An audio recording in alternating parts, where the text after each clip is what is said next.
approximately a 2-hour update. It's about 2 o'clock.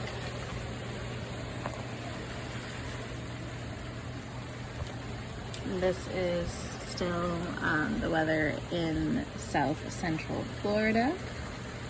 It actually appears to have calmed down a little bit. I just stepped outside in my backyard and there are still some animals out. The wind is actually stronger back here than in the front yard where I just was a moment ago. It was harder to open this door. So there is a little bit of wind for sure.